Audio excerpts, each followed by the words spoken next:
इस घोर कलयुग में गुरुमंत्र का जाप अति आवश्यक है। आप चलते कीजिए, बैठ के कीजिए, लेट के कीजिए, आपकी शारीरिक स्थिति क्या है इससे कुछ लेना देना नहीं। हां, जुबान पे ख्यालों में अगर मालिक का नाम लेते हो तो उसका फल आपको 100% मिलेगा ही मिलेगा। अच्छा है सुख शांति में सुमरन करो, अच्छा है तंदुरुस्ती में सुमरन करो। जब बीमारी आती है, अशांति आती है, तो भगवान का नाम लिया नहीं जा सकता। तब परेशानियां घेर लेती हैं और इंसान आदी नहीं होता। नाम का जाप करते जरूर हैं लोग, जब परीक्षा हो विद्यार्थी करते हैं, जब घाटा पड़ने लगे व्यापारी करते हैं, जब बीमारी हद से गुजर जाए उसके परिवारजन करते हैं। लेकिन सुख शांति में जो सुमरन करते हैं उन्हें दुख कभी आता ही नहीं। तो सत्संग में आप आगे ध्यान से सुनो और अमल करो।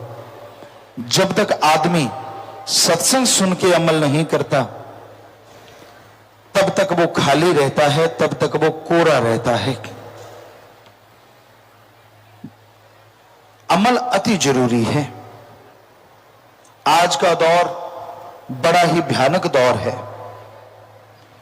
यहां मास्टरमाइंड लोग हैं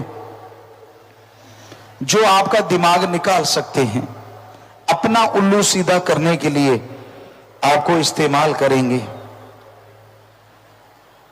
अपनी स्वार्थ सिद्धि के लिए आपका बुरा हाल करेंगे। ऐसे लोगों से सावधान रहिए, बच के रहिए। अपने जमीर की आवाज को सुनो, अपने पीर की आवाज की सुनो। दो ही तरीके हैं इस कलयुग में सुखी रहने के, या तो जमीर की आवाज जो पीर सुनाता है, या फिर पीर की आवाज जो अल्लाह वाहिगुरु सुनवाता है। गुरु फकीर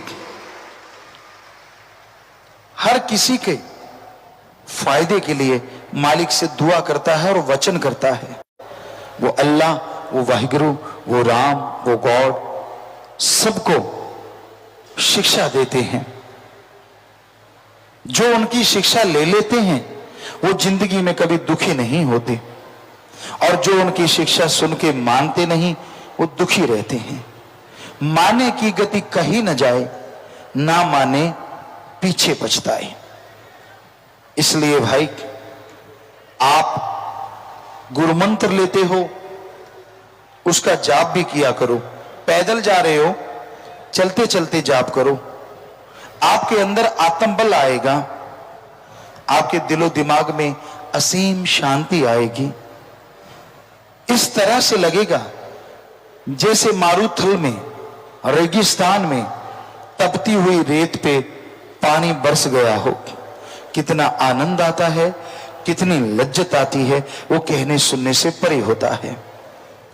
जो वहां के निवासी होते हैं उनसे पूछ के देखिए कि वहां जब बरसात आती है रिमझिम रिमझिम, उनके चेहरों पे कितनी खुशियां छा जाती हैं, सौंधी सौंधी खुशबू आती है। और वो खुशबू ये संदेश दे जाती है कि अब धन धान होगा। इसलिए वो सारे के सारे रेगिस्तान वासी खुशी से लवरेज हो जाते हैं, माला माल हो जाते हैं। जिस तरह रेगिस्तान तप रहा होता है, बालू रेत जल रही होती है, ठीक उसी तरह जलते बलते इंसान के ऊपर जब अल्लाह वाहिगुरु के प्यार मोहब्बत की बरसात होती है तो उससे भी अरबों गुना खुशियां उस इंसान को महसूस होती हैं। आनंद आता है, लज्जत आती है, खुशियां आती हैं। तो आप गुरुमंत्र ले चुके हो, दृढ़ यकीन रखो। अरे वो सब जानता है। बच्चा दूध के लिए रोता है तो मां तड़प जाती है।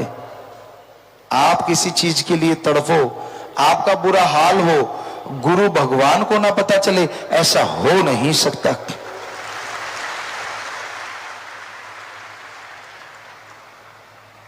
पर बच्चे को रोना तो पड़ता है, तभी मां दूध देती है, ये कहावत।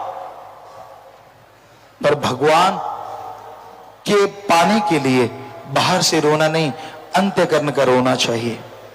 आप अगर अंदर से तड़प जाएंगे, अंदर से बेचैन हो जाएंगे, चाहे वो किसी भी तरह से हुए, मालिक तक खबर जरूर जाएगी और वो आप पे रहमत जरूर करेंगे। तो इसलिए प्यारी साथ संगतियों, जब भी सुमरन करने बैठो, एक तड़प बनाओ, एक लगन बनाओ, अपने अंदर व्याकुलता पैदा करो। कैसी व्याकुलता, कैसी बेचैनी? जिनके औलाद नहीं होती, अच्छा भला घर है, जैसे औलाद की बेचैनी होती है। कोई अस्थमा का मरीज जिसका श्वास अटक जाता है, फूल जाता है, उसे श्वास नहीं आ रहा होता, श्वास लेने की बेचैनी।